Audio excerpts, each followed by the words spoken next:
Nah, netizen, kali ini saya akan mengunjungi Museum Mini Sisa Hartaku. Museum ini tempatnya dulu hasil erupsi dari Gunung Merapi.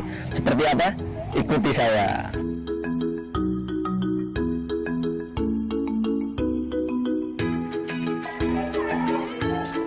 Nah, netizen, di belakang saya adalah jam sebagai tanda bukti bisu bahwa bencana erupsi Merapi ini telah terjadi. Tepatnya di sini terbit jam 12 lebih 3 atau 4 menit di tanggal 5 November 2010 pas hari Jumat.